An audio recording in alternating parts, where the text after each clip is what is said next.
Hello. My name is Violet.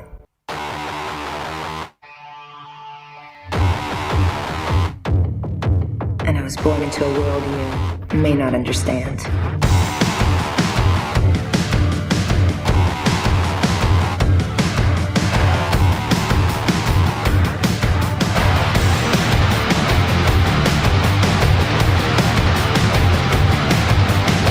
Ultraviolet is an endlessly fascinating movie to me. It's such a unique time capsule of every trend that existed in Hollywood in 2006. It starred Mila Jovovich hot off the success of the Resident Evil movies. It tried to cash in on the popularity of movies like Spider-Man with an opening credit sequence full of comic book issues, even though the movie wasn't based on any existing comic book property. It proudly displays scene after scene of terrible CGI as if it makes the movie look impressive. It's vaguely about vampires. It rips off The Matrix in both style and concept with a plot about a resistance against a dystopian government peppered with stylized martial arts sequences. And it's directed by Kurt Wimmer, the guy who made one of the most popular Matrix ripoffs ever, Equilibrium. However, despite the movie trying to bank on every major trend at the time, no one saw it. Ultraviolet made abysmal numbers at the US box office, it was critically panned, and to this day, it's hard to find anyone who gives a shit about it. The only place where it did perform well was Japan, where it was so popular it received a spin-off in the form of an anime series. All of this poor reception is a bit of a bummer for me, because in a weird way, I actually kind of really like this movie. The combination of early 2000s trends makes the movie feel super nostalgic for me, and there's a lot of creativity and artistry in the visuals that far too often goes ignored when discussing it. However, that isn't to say that I don't understand why this movie failed and why a lot of people hate it. Because while I do see a lot of bold creative choices in this movie, that doesn't mean that I think all of those choices were the right ones. On the surface, Ultraviolet is a movie that fails on pretty much every level, starting from the way it looks. This is probably the ugliest action blockbuster that came out during this era, and honestly, I'm still not sure it's been topped. Probably the movie's worst visual choice is that it tries to recreate the feeling of a comic book by making every shot overexposed and blown out. On top of that, everyone in this movie has this Snapchat filter over their face that makes their skin look like soft rubber. Obviously, this was to make the characters themselves look like part of a moving comic, but it just makes every shot look like an eyesore. And you can't even give this movie a break by saying it was an early attempt at this kind of visual style, because it came out a whole year after Sin City, which executed the comic book aesthetic a million times better.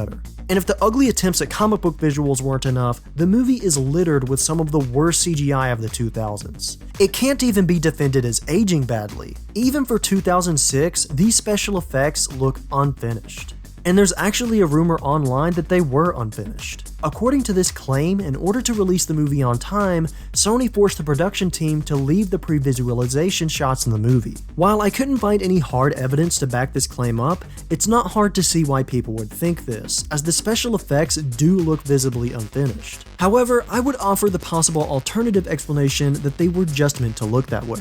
The exposure, lighting, colors, and rubbery aesthetic fits in with the rest of the movie's faux comic book style. The style of the CGI action sequences is so similar to the live-action shots that even though a lot of this movie was filmed on location in China, some of the actual exterior and interior shots of buildings still look like fake comic book CGI. This isn't another roast on the movie, by the way. I actually think this is a mark in the movie's favor. It's apparent that the overall visual goal for this movie wasn't realism, but a cartoonish fantasy different from anything else coming out at the time. Clearly, they wanted the entire movie to look consistent with their vision for a comic book world. And even though that vision turned out to be ugly as fuck, I'd say they did a pretty good job keeping that consistency even with terrible CGI being apparent. In all honesty, I think the failures of the special effects were a result of the director and crew trying to create a visual style they just didn't know how to execute. Unlike other aspects of the movie, the way Ultraviolet looks was not a result of boardroom deliberation or cynical marketing strategies. Kurt Wimmer was a fan of mediums like comic books and anime, and wanted to give the movie a colorful, bold style to emulate those mediums. And to his credit, there are scenes here where it absolutely works. There's shots of beautiful contrasting reds, whites, blues, and yellows, where Wimmer's vision shines and shows us what this movie could have been had the rest of it been tweaked to look just as good. And even in scenes that do look terrible, his efforts to make it an over-the-top comic book are not wasted. Despite the very apparent and atrocious special effects, the motorcycle chase sequence at the beginning of the movie is tons of ridiculous fun, with Mila Jovovich riding a motorcycle off the sides of cars and onto the walls of skyscrapers. There's even an action scene at the end of the movie where Jovovich faces off against the villain in a dark room where they fight each other with flaming swords. And while the scene is chopped up almost to the point of incomprehension, probably because the smoke generated from the swords was so much that it posed a serious health hazard to the cast and crew, it's still a super cool idea for an action scene. There's other cool and creative ideas sprinkled throughout the movie as well, like the decision to have Violet's clothes and hair change at will. Sure, the effect that accompanies it is so pathetic that it looks like the animation for the Disney Channel logo, but that doesn't take away from the idea itself being really cool. Obviously, there are some ideas here that aren't cool at all, like the villain who wears these hilarious looking nose plugs throughout the entire movie, and some goofy looking costumes that aren't worth picking apart, but hey, not every crazy idea is going to land well. Visually, this movie had a really wild and unique vision behind it, and I think a lot of its visual failures are just a result of that vision having terrible execution. However, if there's one huge piece of evidence as to why maybe the rumors about the unfinished visual effects are true, it's that the final product is not the director's vision. There was a lot of meddling by Sony Pictures in post-production that made the movie a complete mess when it was released theatrically.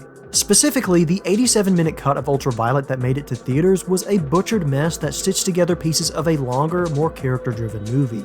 In interviews accessible online, you can find quotes from Mila Jovovich expressing dissatisfaction with the final cut and how she wasn't allowed in the editing room. And there are other interviews with her where she dodged questions about the director's thoughts on the theatrical cut, though it is believed he was unhappy with it. The only restoration parts of the original cut saw were on DVD, where a special edition Unrated cut was released that added 6 minutes to the movie, with most of the additional scenes being important to the story and the characters. But on her commentary for this version of the movie, Mila Jovovich still expressed distaste with the final product. During an action scene in a church, she talks about the exhausting work she put into executing the choreography, and laments how the scene is cut so that you can't even tell she's doing all the action herself, snidely remarking that maybe next time, she'll actually be there for the editing. So even with 6 minutes of the movie being restored, the unrated cut was nowhere close to the movie the people who worked on it had envisioned. That being said, the unrated cut is significantly different from and superior to the theatrical version, and gives us an insight into what the original cut of the movie could have been like. The main improvement the unrated cut makes is to the story. Ultraviolet is ultimately about a future dystopia where a pandemic that turns people into superhuman vampires rages in the general public, and in response, the government rounds up anyone thought to be infected and kills them. The main character, Violet, is part of a resistance against that government and goes on a mission to steal a weapon that can exterminate the entire infected population. But after stealing the case that holds the weapon, she discovers that the weapon is actually a young boy, and decides to protect him from the interests of both the government she's fighting against and the resistance she's working for. This doesn't seem like that complicated of a plot. However, the way the theatrical cut is sewn together makes it the most confusing and boring story ever. The theatrical cut prioritizes quick pacing over everything else, and as a result, there's important information that's either skimmed over or not communicated at all in the opening minutes of the film. Remember how I said the virus is basically a vampire virus, minus the desire to suck people's blood? Well, this is never actually explicitly communicated in the film, and you just kind of had to deduce that conclusion based on the fact that some of the characters have fangs. There's also other information excluded, like how once you're infected, you only have 12 years to live, as well as the superhuman abilities gained from the virus. With all of this essential information cut out, the audience is basically thrown into a strange universe with only half the information needed to understand it. On the bright side, all of this just makes the opening line of the movie that much funnier. And I was born into a world you may not understand. On top of the exclusion of essential plot details, the theatrical cut also does away with most of the character-driven scenes, which means that after the opening action scene, the whole movie is a total drag because you have no reason to care about what's happening. Meanwhile, in the unrated cut, there are several scenes of important character moments that strengthen the emotional resonance of the story, including a scene where we see the main character Violet have a miscarriage as a result of being experimented on by the government to learn about the virus. This backstory greatly enhances the relationship between her and the child she protects throughout the movie, and makes her decisions and motivations as a character a lot clearer. Meanwhile, in the theatrical cut, Violet's backstory and miscarriage is only kind of mentioned for a brief second and then never spoken of again. I contracted the disease and lost my baby. This makes a lot of her decisions regarding the child look confusing and stupid, even though there's actually well-founded reasons for them written into her character. Another scene excluded from the theatrical cut reveals that the movie takes place during the last 36 hours that Violet has left to be alive before the virus she's infected with kills her. And the mission she's on at the beginning is essentially a suicide mission where she has to detonate a bomb, killing herself and those around her while also destroying the stolen weapon. However, she has more objections to this plan as she doesn't want to kill innocent people, and proposes that opening the case and using the weapons against her enemies would be a better option. This scene is important to understanding why she even opens the case in the first place, and without it, her opening the case just seems like a random action. Changes like this in the unrated cut make it clear that the original cut of the movie would have been far superior to the mind-boggling mess that was originally released to the public. And as the superior version of the movie, it's a damn shame that the unrated cut has never been released on Blu-ray. While the unrated cut is the closest we will ever come to what the original movie was, apparently the full story of the original cut is preserved in the movie tie-in book that was released to promote the movie, though that story will probably never see the light of day in a movie. With all of this being said, I think it's important to note that even if the original cut of Ultraviolet had been released, it probably would not have been a masterpiece. Even with the significant improvements that the unrated cut makes, the movie is still a boring mess. The original cut probably would have made the movie more cohesive narratively, but the heart of the problem with Ultraviolet is that the story just isn't that interesting. The vampire virus, the rebellion against the dystopian governments, the protagonist protecting a child that's wanted by her enemies, it's all just so generic. The original cut might be able to make this run-of-the-mill story watchable, but at the end of the day, that's probably the best thing that it could have been. Passable and inoffensive. Because ultimately, Kurt Wimmer's own approach to screenwriting is what limited this movie. The real strength of the movie is in how ridiculous it is. It is on. Yeah, it is. Anytime it's busy with a cartoonishly over-the-top action set piece, the movie is pretty engaging, but Kurt Wimmer has made it pretty clear that focusing on spectacle is not in his agenda. In an interview with IGN, he said, "The reliance on high concept is, I think, at the core of why so many bad films are made today. With occasional exceptions, character is plot, but it's just so much easier to sell a bomb going off if the bus goes below 55, a movie I love, ironically, or the resurrection of a comic book character to the movie-going public." Ironically, this cynical and restrictive approach to screenwriting doomed his movie to have a generic story that focused too much on itself and not on the creative visuals and set pieces at the movie's core.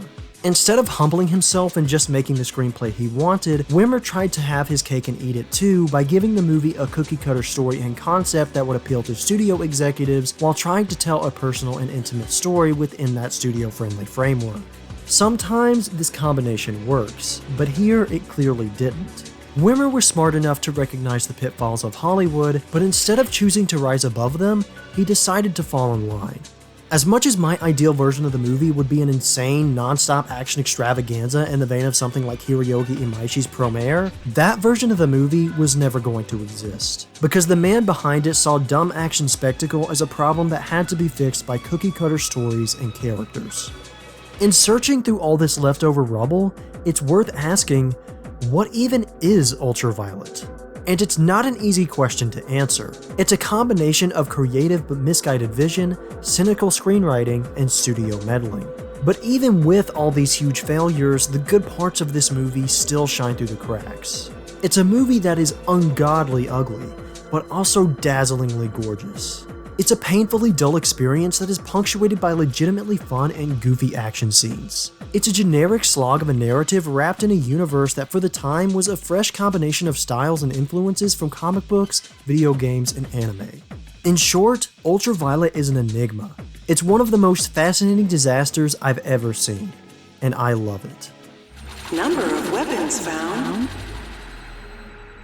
Many.